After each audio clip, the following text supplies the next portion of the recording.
Salut les passionnés, c'est Pascal Auger, journaliste, conférencier, formateur, secouriste certifié pour Québec-Compostelle, qui est préparé, informé, inspiré pour marcher au Québec ou encore Compostelle et instigateur, coordonnateur du Chemin du Québec. 1200 km de bonheur, 1200 km de rando communautaire entre Montréal et le bout du monde qui est le phare de Cap-Gaspé. Bienvenue à notre rencontre finalement avec nos invités, toujours agréable à chaque fois de rencontrer des gens, des passionnés de la rando qui nous en apprennent davantage. J'aime beaucoup dire souvent, j'ai appris ce mot-là avec les gens qui étaient autour de Compostelle et de la rando. Moi, je suis un passeur d'informations dans le fond.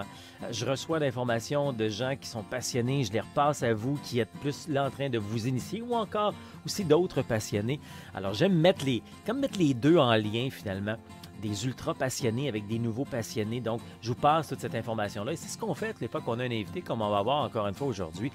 Grand plaisir donc de rencontrer des gens qui viennent nous partager ça et ça va être le cas encore une fois aujourd'hui. Ce qu'on aime faire en gros, là, c'est d'échanger sur la randonnée en général. Toute l'information que l'on touche ici peut être pour plein de randonnées et même ça peut déborder pour juste voyager léger. Ça peut être bon pour bien des gens ça, qui voyagent à travers le monde de manière régulière ou encore à vélo ou encore en moto. Mais essentiellement, on voyage et on échange sur la randonnée. On vous donne de l'information pour votre préparation, du matériel, des chemins. Et on parle de différents types également de randonnées. Entre autres, au Québec, on a 3 grands types de randonnées, ce qu'on appelle la rando autonomie. La rando autonomie, c'est beaucoup plus quand on est forêt, lac, montagne, raton laveur, beaucoup dans le bois, beaucoup dans la nature. C'est presque du camping sauvage jour après jour. Et c'est pour ça qu'on a besoin d'un gros sac, parce qu'on apporte beaucoup de matériel, donc ça prend un bon budget. Et on dort essentiellement dans des refuges ou avec sa tente, donc dans le bois. Nuit après nuit, finalement. Donc ça, c'est la rando autonomie. À l'inverse de ça, il y a ce qu'on appelle la rando-tourisme. Donc, beaucoup plus touristique. On est là plus pour le côté touristique. On est plus choyé, douillet. On dort presque dans des draps de soie chaque soir. Donc, c'est beaucoup plus luxueux. Un beaucoup plus petit sac, mais un gros budget. Parce qu'on dort dans des chambres, dans des hébergements 5 étoiles. Donc, c'est différent comme expérience. Et c'est vraiment les deux extrémités. Et à l'intérieur de tout ça, dans le milieu, ce qu'on retrouve, c'est la rando communautaire. La rando communautaire, ben, c'est style un pèlerinage, c'est style Compostelle, parce qu'on est une communauté de marcheurs qui marchent d'un village à l'autre, d'une communauté à l'autre. Pas un troupeau, hein? Une communauté qui s'étire sur le chemin, mais qui se promène d'un village, d'une communauté à l'autre. Donc, la rando communautaire, ben, c'est un moyen sac avec un moyen budget et on dort essentiellement dans des gîtes, style dans des dortoirs. Donc, on aime beaucoup vous partager toutes ces informations. C'est ce qu'on fait avec nos différents invités. C'est ce qu'on va faire encore une fois aujourd'hui. Donc, parler de tout ça. N'oubliez pas en tout temps aussi, c'est possible de nous rejoindre par messagerie, courriel ou encore Facebook si vous avez des suggestions d'invités qu'on pourrait avoir. Et si vous avez des questions, entre autres, sur les randos séjours que l'on fait, les randos séjours, c'est vraiment pour s'initier à la rando longue durée. On part pendant une semaine sur le chemin du Québec. Donc, 9 jours, 8 nuits, toujours sur un tronçon du chemin du Québec, donc ce 1200 km entre Montréal et le bout du monde. Et puis, on marche chacun à son rythme. Ce n'est pas des troupeaux, ce n'est pas des voyages organisés classiques, là. Au contraire, beaucoup de liberté. Je sais pourquoi j'aime les appeler des randos séjours libres, mais accompagnés. Vous savez toujours qu'il y a quelqu'un là qui vous accompagne, secouriste, au cas où que vous avez des questions, des pépins, etc. Donc, qui ferme la marche, mais vous avez beaucoup de liberté pour marcher au fur et à mesure que vous êtes sur le sentier avec les randos séjours. Et vous aurez plus de détails là-dessus en allant faire un tour sur le site internet québeccompostelle.com. C'est vraiment agréable avec les médias sociaux parce qu'on apprend à connaître, à découvrir des gens de partout. Des fois, ils sont à l'autre bout de la planète, des fois, ils sont juste à côté de chez nous, des fois, ils sont à mi-chemin entre les deux. C'est un peu le cas pour Michel que j'ai rencontré récemment. Salut Michel! Salut, comment ça va? Ça va très bien. Écoute, notre sujet principal aujourd'hui, on va parler de tes expériences Compostelle. Tu es parti pendant 3 ans en Europe, puis tu as découvert plein de choses, tu as fait plusieurs chemins là-dedans. On va donc parler de ça.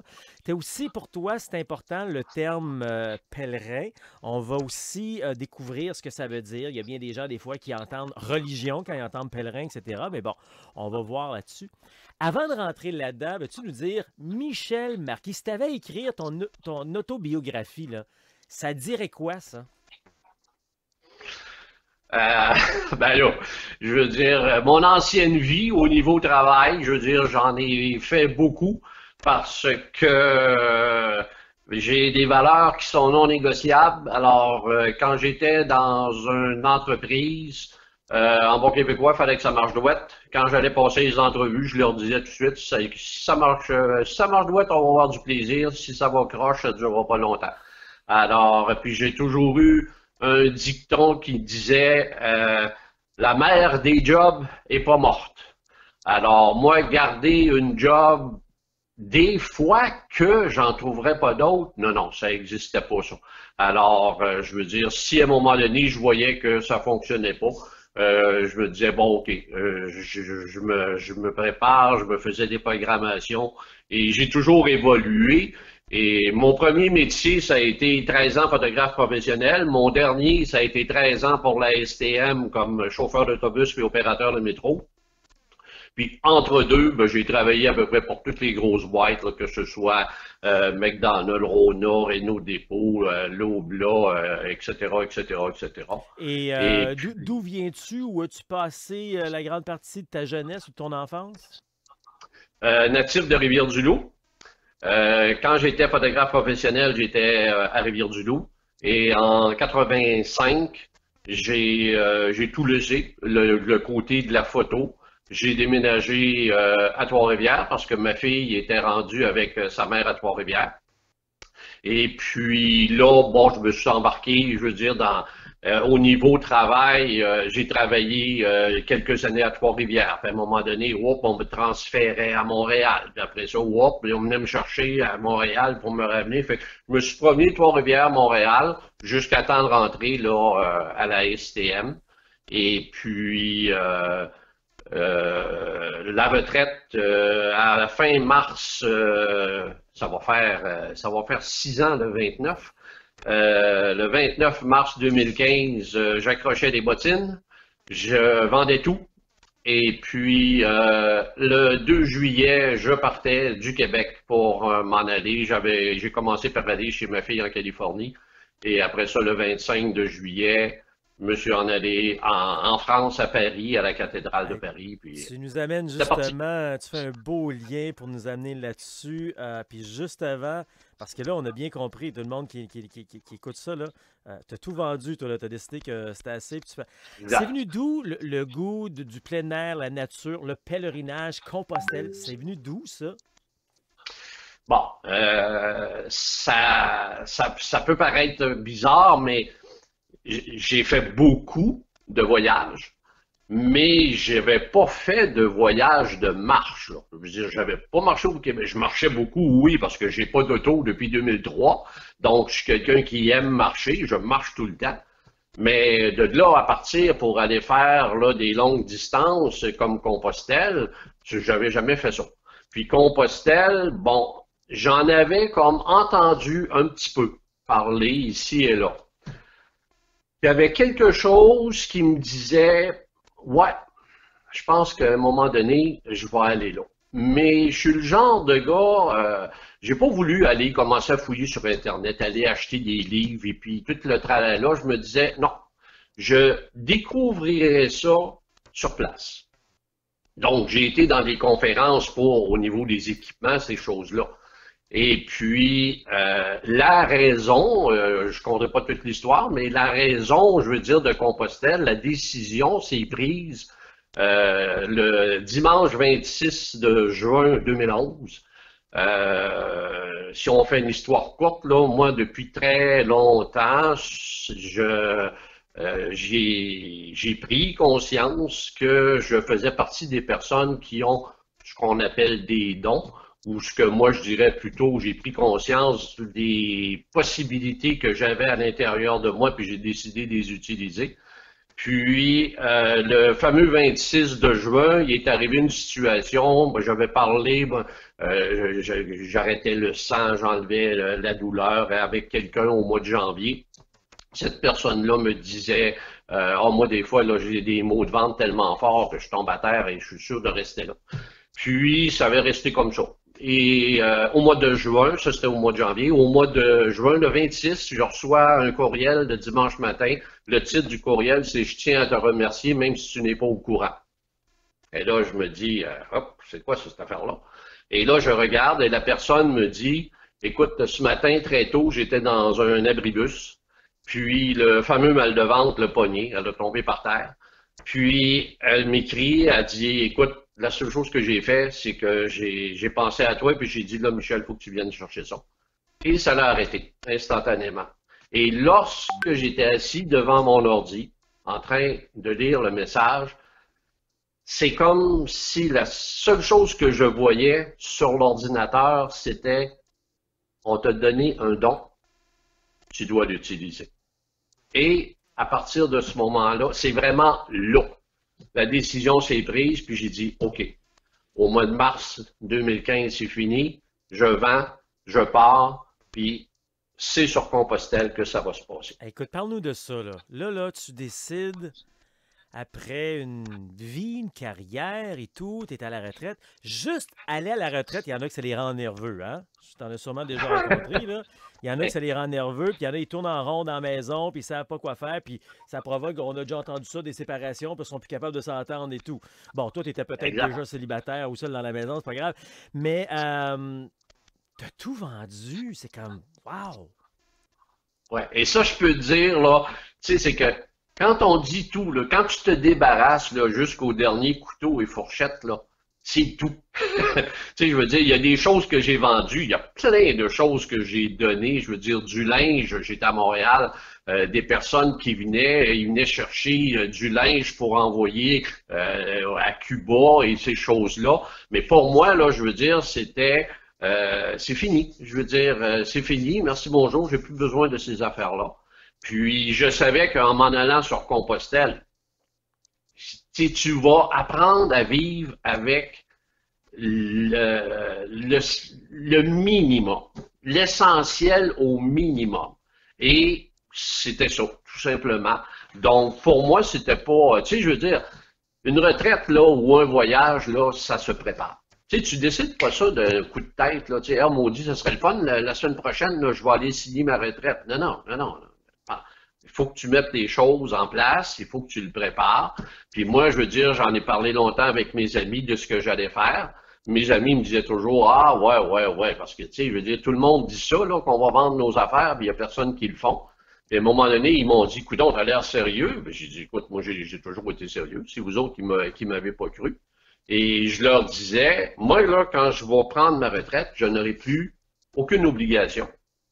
Donc, à partir de ce moment-là, il me reste un but dans la vie, à chaque jour, de venir en aide à une personne. Voilà. Alors, c'est ce que je fais. C'est ce que j'essaie de faire. C'est très beau ton histoire, puis tu le dis de manière très humble, donc c'est très agréable à écouter. Là, tu partais donc pour Compostelle, c'est pas pire, mais c'était quoi le plan de match quand tu revenais? Très honnêtement, il n'y avait pas de plan de match de retour. OK. Je partais, je m'étais, tu sais, comme je te dis, les problèmes que j'ai eus avec les papiers, moi, j'étais un gars qui aime bien s'informer longtemps d'avance. J'avais été à l'ambassade de France à Montréal chercher des informations. J'ai-tu besoin de papiers en particulier? Puis il me disait, non, non, non, non, tu t'en vas marcher, tu vas être dans différents pays, ce qui était carrément pas ça. Parce que moi, vois-tu, je suis arrivé le 25 de juillet. Puis le 8 de décembre, quand je suis arrivé à Finistère, le lendemain matin, je partais pour Moussia, c'était ma dernière étape. Puis je reçois un courriel de l'ambassade de Madrid me disant, monsieur, on tient à vous aviser que vous êtes hors la loi depuis le mois d'octobre parce que, je veux dire, vous êtes illégal, puis là, vous devez vous retourner. Fait que, donc, je suis revenu chercher mes papiers, puis là, bon, OK. Mais mon idée, c'était pas, tu sais, je me disais, bon, oui, ils vont revenir, là, c'est sûr, aller voir ma fille en Californie, ils vont venir voir mes chums une fois de temps en temps, mais J'avais plus l'idée, même, c'est important, là, même si je ne connaissais pas du tout Compostelle, je partais déjà avec une idée en tête, puis je me disais, il me semble que ça serait le fun d'avoir un gîte pour accueillir des pèlerins, mais que ce soit géré par des pèlerins, des hospitaliers du Québec. Parce que moi, là, quand j'étais hospitalier dans mes gîtes, j'étais équipé. J'avais mon drapeau du Québec, j'avais mon bonhomme carnaval. Je m'étais fait un livre de présentation sur le Québec au niveau des régions, au niveau de la température, les tribus autochtones, les faits saillants comme la crise d'Oka, etc. Et j'avais également un livre de présentation sur les chemins de marche du Québec. Parce que je me disais, je suis là pour faire la promotion du Québec, en plus de recevoir les pèlerins et de lui faire de la bouffe du Québec. Fait que moi, je trouvais que c'était vraiment génial, mais malheureusement... ambassadeur du Québec pendant que tu étais là-bas. Hey, écoute, on est déjà rendu à mi-chemin. On aurait 1001 questions, puis je sens que les gens ont 1001 questions également, mais... donc, toi, quand tu as quitté, tu avais des économies, c'était à la banque et tout, puis je veux dire, tu prévoyais pas revenir, puis là, tu vivais avec ce que tu avais, puis donc, tu es revenu au Québec par la suite, parce que, bon, les choses t'ont ramené là. Mais je veux t'amener sur une piste importante également, parce que tu as fait plusieurs chemins de Compostelle, même tu me disais tantôt 9 3/4, on pourrait savoir c'est quoi, ça, ce 3/4-là. Mais je veux surtout aussi que tu viennent nous jaser de l'état de pèlerin. Parce que souvent, quand moi je rencontre des gens, conférences, etc., le mot pèlerin dérange des gens parce que tout de suite, automatiquement, pèlerin, on l'associe à la religion et tout. Et il y en a d'autres comme toi qui sont fiers de dire qu'ils sont pèlerins, associés ou pas à la religion, on va le découvrir dans les prochaines secondes, qui sont fiers et que c'est important pour eux de dire qu'ils sont pèlerins. Parle-nous de ça. Ben pour moi, là, le pèlerin, là, c'est comme on dit. Tu as autant de sortes de pèlerins que tu peux avoir de raisons d'aller faire le chemin, là. Personnellement, je veux dire, c'est pas une question de religion, pas du tout. Pour moi, là, je veux dire, un pèlerin est sur le chemin. Un pèlerin va pas marcher le chemin. Un pèlerin va faire le chemin. Il s'en va là avec une ouverture et il dit, OK, je sais pas trop, tu sais, qu'est-ce qui va se passer, mais je suis ouvert à tout. Le pèlerin, il va marcher, il va falloir qu'il traverse, là, moi j'ai toujours dit, les 5 étapes là, du chemin. La première étape au niveau des douleurs, les ampoules et tout ça, je dis au pèlerin, ça là, c'est le test que le chemin fait avec toi. Parce que toi, tu as eu l'idée, tu t'es équipé, tu t'es entraîné, tu as eu ton crédential, puis tu arrives là, puis tu dis, moi, je suis prêt. Le chemin te dit, Pascal, bienvenue en France, maintenant, je vais vérifier si tu es sérieux dans ta démarche. Il va te mettre des épreuves. Et à partir de là, c'est facile de dire, oh, ben, il y a assez de misère, moi, là, je retourne à la maison. Donc, ça, c'est la première étape. Deuxième étape que tu vas avoir à faire sur le chemin, c'est de marcher avec la pire des personnes possibles, marcher avec toi-même. Et comme je dis, tu peux pas mentir, là. Parce que quand tu parles avec un inconnu, tu peux dire n'importe quoi, je veux dire, il te connaît pas. Mais quand tu marches avec toi-même, tu peux pas. Et ça, il y a beaucoup, beaucoup, beaucoup de pèlerins qui ne veulent pas. Ils ont peur de se rencontrer sur le chemin. Et ça dure un moment X et c'est des moments très intenses. Quand tu es hospitalier et que tu reçois plein de pèlerins qui sont en pleurs, c'est dans l'étape où ils sont rendus. L'étape suivante, si j'appelle ça l'extase, tu n'en as plus de problème. Je veux dire, tu n'as plus de problème de dos, tu n'as plus de problème d'ampoule. Tu regardes ta distance le matin, il n'y a rien là, 32 km, il n'y a rien là. Quand il mouille, c'est du soleil en goutte. Alors, ça, c'est l'extase.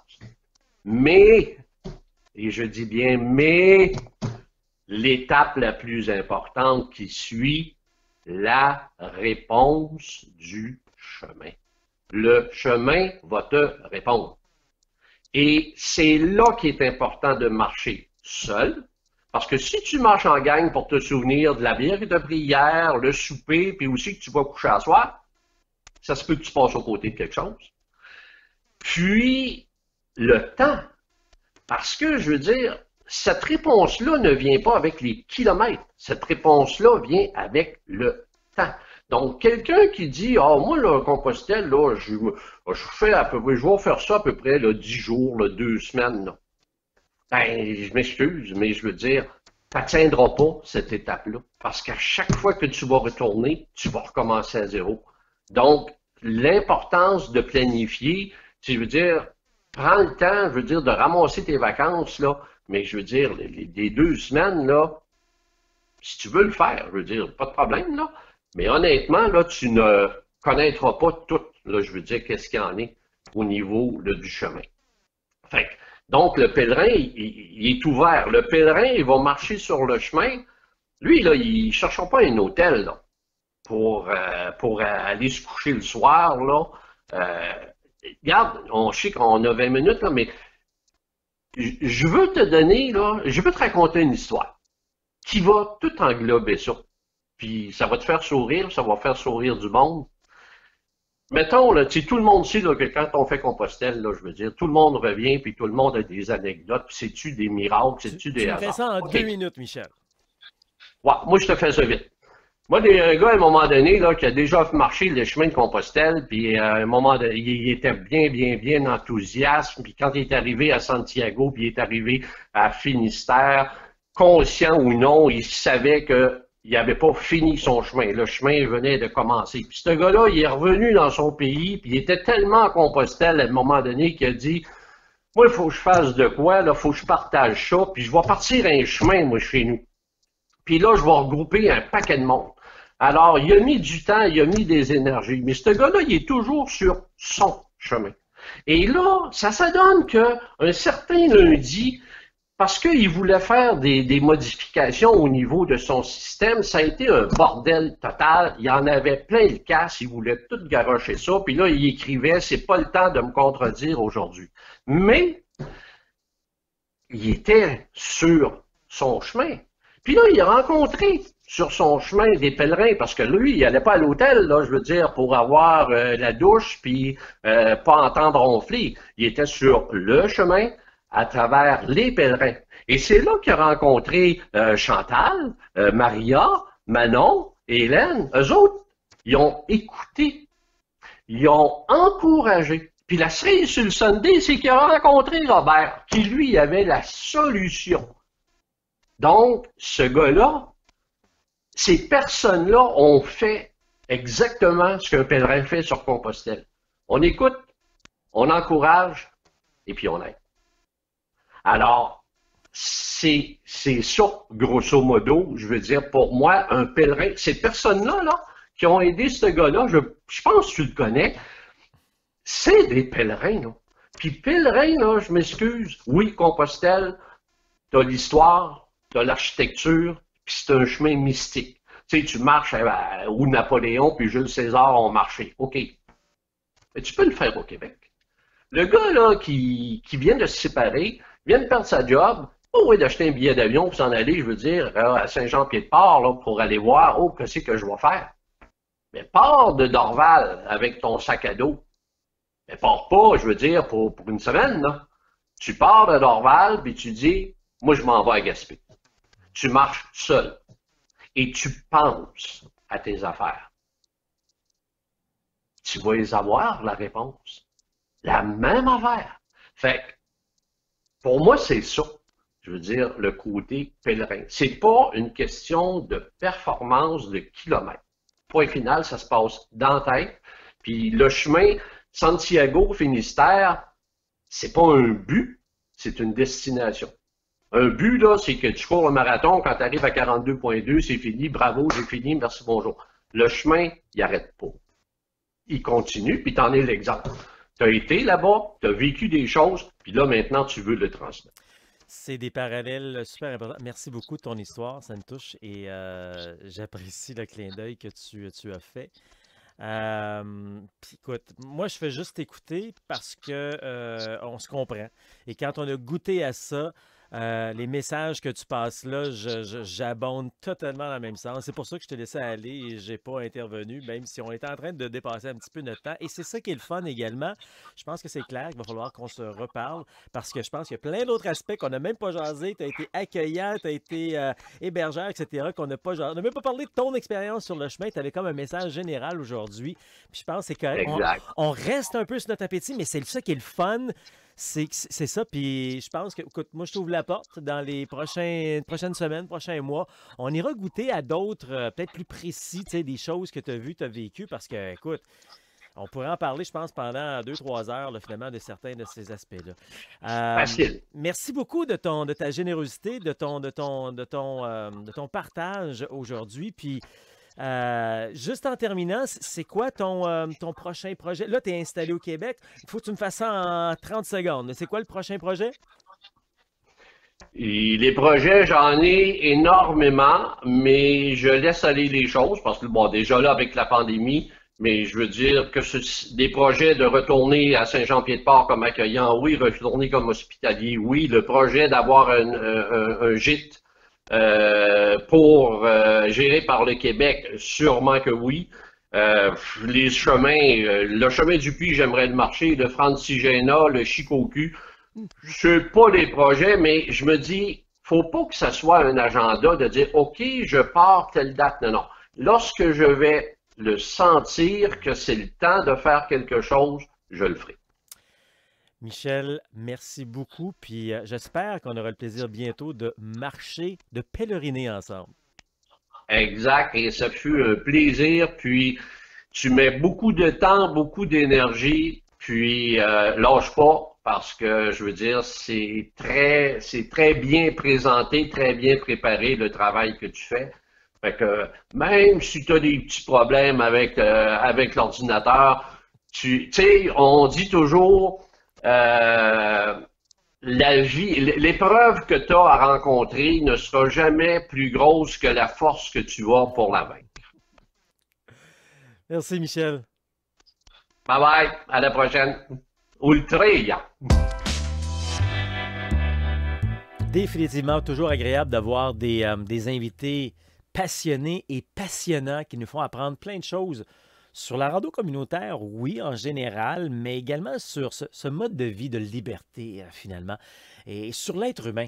En bout de ligne, hein? Alors, merci à ces nombreux invités qui viennent régulièrement. Si vous avez des gens que vous connaissez qui feraient de bons invités, gênez-vous pas pour me contacter, pour m'en jaser. Ça me fera plaisir donc d'échanger et de les avoir ici pour enrichir. C'est ce que j'aime faire, hein? Mettre en valeur la rando communautaire, mettre en valeur la liberté, mettre en valeur l'être humain finalement qui découvre tout ça avec nos rencontres comme on fait ici. Et j'aime beaucoup aussi donner beaucoup d'informations. Moi, je suis un bonhomme qui vient du domaine des communications, des médias. J'ai beaucoup œuvré en radio et en télé. Et puis, j'aime prendre donc maintenant mes expériences, mes expertises, mon talent de communicateur, jumelé avec mon plaisir, ma passion de la rando communautaire pour vous partager beaucoup d'informations sur la rando communautaire. Comment c'est bon et agréable de partir, de se faire du bien, de se libérer la tête finalement. Et je fais ça avec plein de rencontres, de conférences, entrevues, des webinaires, tout à fait gratuitement. Il y a également plein de documents PDF, etc., qui circulent, que vous pouvez avoir gratuitement pour vous aider à faire en sorte que la rando devienne accessible, agréable et abordable. Puis après ça, ça vous tente de vous rendre plus loin là-dedans, vous voulez amener ça à un autre niveau, vous voulez découvrir davantage, ben, j'ai différents programmes de préparation qui existent. Il y en a qui sont 100% en ligne, que vous allez avoir, vous pouvez regarder de partout à travers le monde selon votre horaire. Beaucoup de temps, plusieurs heures finalement, pour vous expliquer comment ça marche la rando au Québec ou encore Compostelle, où marcher, où manger, où dormir. Également, tout sur l'équipement, le bon sac, le bon poids, la bonne grosseur, pourquoi avoir des bâtons, quel genre de souliers, de bas, les vêtements, plein d'informations comme ça que je vous offre. Donc, autant avec ce qu'on appelle la programmation, les programmes en ligne, mais également, il y a des programmes hybrides qui sont en partie en ligne, mais également, si ça vous tente, il y a des activités qui se font en personne, que vous pouvez participer et échanger avec d'autres passionnés. Encore une fois, vous avez toute la formation que je viens de mentionner. Il y a le programme aventurier, passionné ou encore la totale. Dans chacun, vous avez des choses différentes, mais à la base, vous avez quand même la formation au complet qui est à l'intérieur, le programme de préparation qui est à l'intérieur. Vous avez également toutes les entrevues que je fais, les conférences que je fais avec des passionnés de partout à travers le monde qui viennent nous enrichir davantage.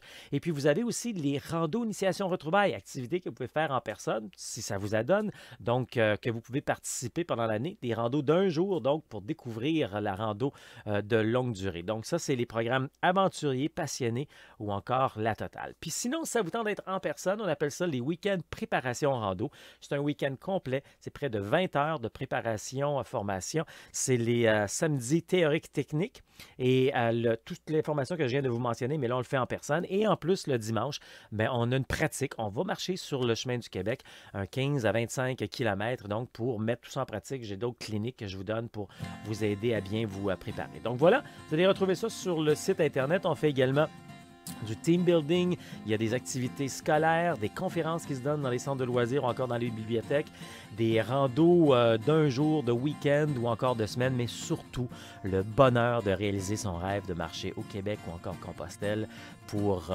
se ressourcer, relaxer, prendre du recul finalement, et c'est ça qui est vraiment agréable. Alors, allez faire un tour sur le site internet, vous allez découvrir tout ça. C'est sur québeccompostelle.com. On est également sur Facebook, Instagram et YouTube.